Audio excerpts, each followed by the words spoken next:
Yeah, man. It's crazy, but it's like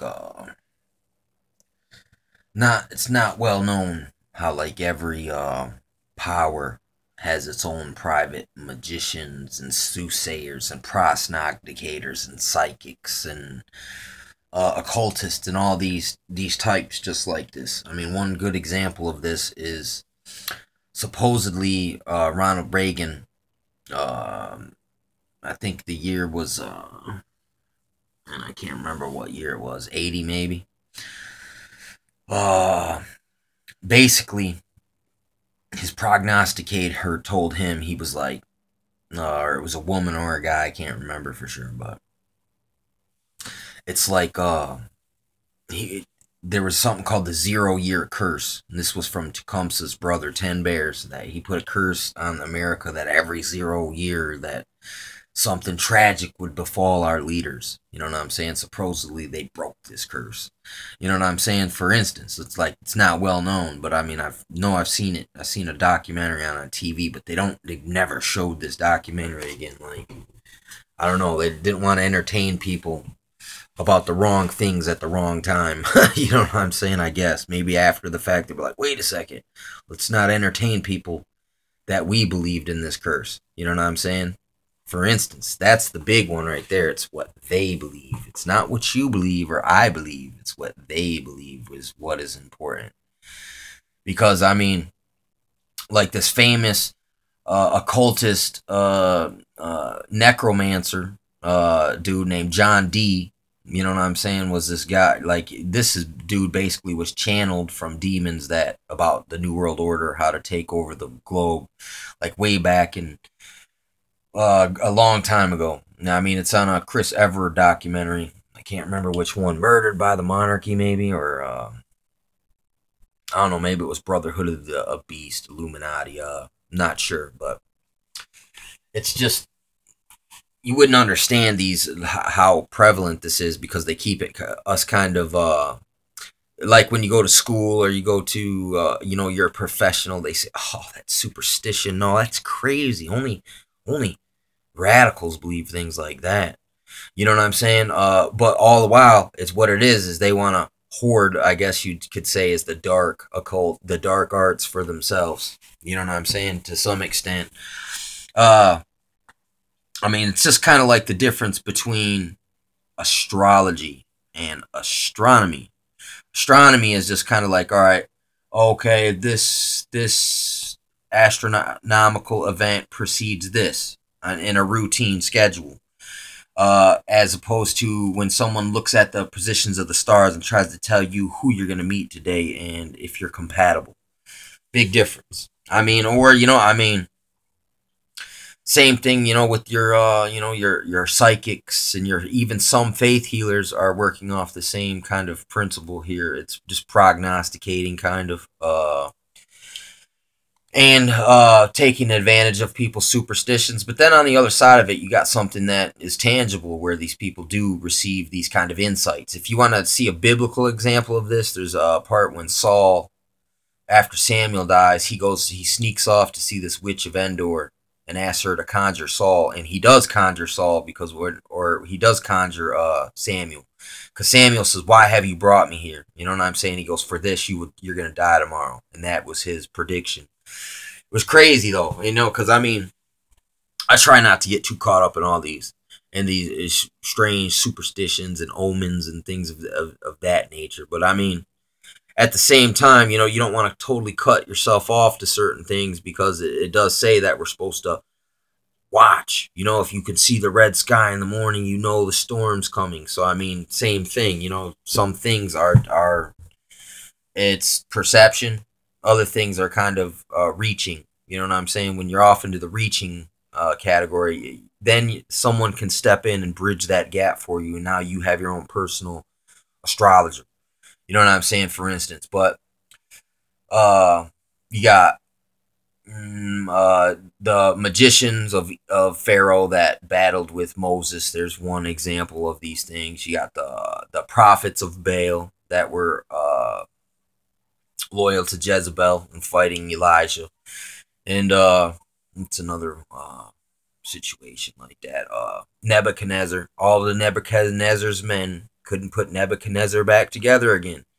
Uh, so these are examples of this phenomena of the private soothsayer, astrologer, occultist type.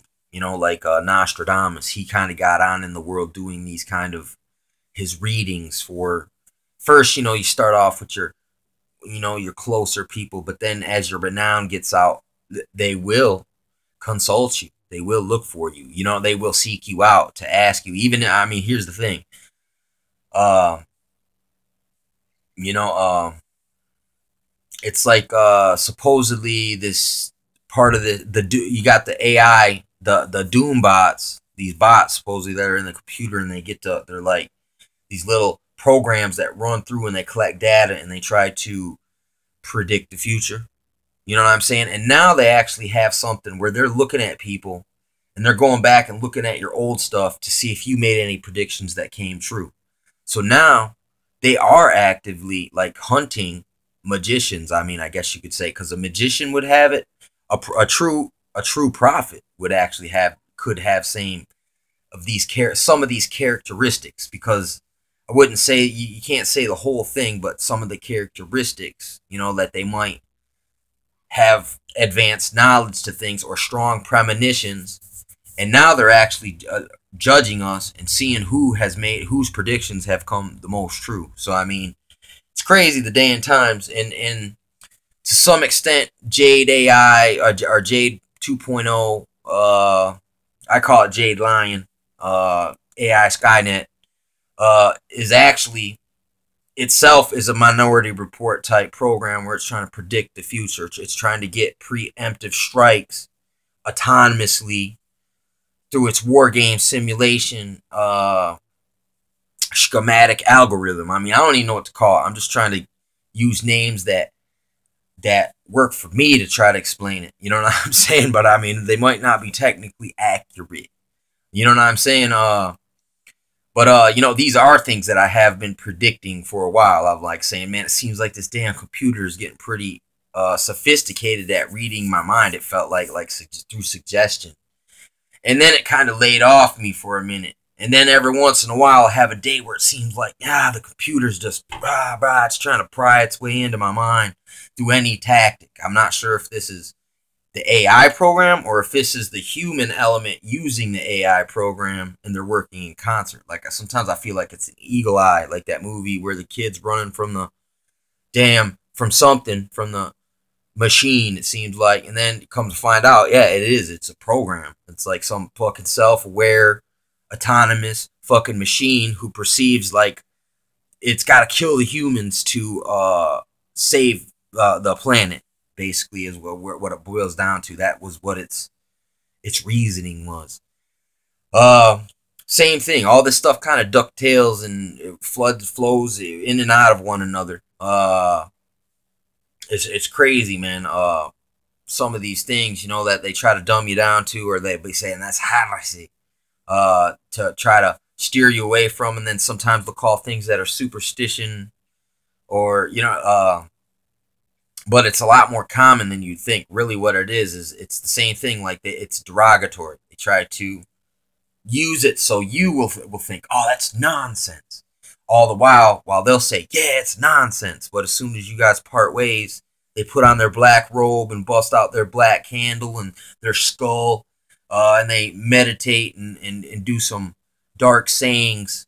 You know what I'm saying? Trying to conjure the ascended masters, Awaz or whatever, the being that walked through walls and talked to Crowley, that looked like an alien, looked like Piccolo from, what the heck is that show called? I can't remember what the name of that, Super Saiyans, man, Dragon Ball Z, man. It's just crazy, dude. But I was chilling with my brother. It was kind of weird. It's like, it was a strange day, man. It was just a real, like, irritating, confined, problematic start of the day. And then he's like, my brother says, hey, man, you want to go play frisbee golf with me? And I'm like, yeah, sure. On the way there, this dude wants to go to the store. and there's this big ass motherfucking construction site with all these big machines driving around and shit. And it's like, man, what are the chances that we would take this way and then get slowed down? And when we were there, I was thinking, I remember these things where it talks about, like crossing the river. I had this premonition, like, it's a bad day. You don't want to cross rivers. You know what I'm saying? And then it was funny. There's all these little ponds out there, at this frisbee golf place. And I ended up tossing his frisbee into the pond. And before that, I had this weird premonition type feeling of do not try to cross rivers. And this comes from the ancient Art of War chronicles, where it's like, because it's dangerous ground around rivers. You know what I'm saying? So it was weird that I had that feeling. And then even on the way there, I started getting this anxiety feeling because I kept seeing this trash on the sides of the roads. And I was remembering my friend. He came home from from Iraq or whatever. And when we were driving, he was nervous, man. He was always looking, and he says, "Man, I really don't like trash on the sides of the road because it makes me think. It reminds me of when I was over there serving, and this is how the enemy would get us, is with these little bags of trash." And then I remember hearing about how they were finding abandoned cars with explosives in them down by the border, down by where the ISIS camps on the other side of the border there in Mexico. And they're saying they're finding cars with, improvised explosive devices in them down there by the border. And then I'm just driving down the road, and I'm seeing all this trash, and this stuff's flashing back in my mind. And it was like the fear was contagious. I ain't even never been through what the dude was through. But when he told me it, you know what I'm saying? This is a few years ago. But, I mean, it's still, it can pop up. And his fear that I seen from him registered in me later. You know what I'm saying? Because that was my homie, and what he was telling me was the truth. You know what I'm saying? And now I'm starting to see that same kind of weirdness that he was feeling. You know what I'm saying? Because I'm feeling it too, because I'm so suspicious, because the mainstream news was saying, oh, a week from now, I wouldn't be surprised if we were seeing a full-fledged disaster. That's what they said on the news, and that's been embedded in my mind ever since about this. You know what I'm saying? And it's funny how just a few little nudges of fear and just overcautiousness or whatever, dude, PTSD, how all these things are kind of almost contagious. You know what I'm saying? From person to person, like a mindset is contagious, or just a feeling or an emotion, or even a memory. A collective memory can almost come out and emerge, of things you haven't seen, but yet other people are suffering from it. So now you're kind of taking on some of the symptoms that they have about, things. And I mean, it's just crazy. There's so many things to be fearful about. I mean, and with cause. This isn't just misplaced fear, even though nothing happened. But I mean, in the future, these things could be used that way. So it's not bad to have a caution there. But I mean, then again, if I would have said, let me out the car, I can't take it. All right, that would have been an overdose of fearfulness. You know what I'm saying? And then kind of, it makes you look almost kind of, oh man, you're losing. Your cheese is sliding off your cracker, bro. You know what I'm saying?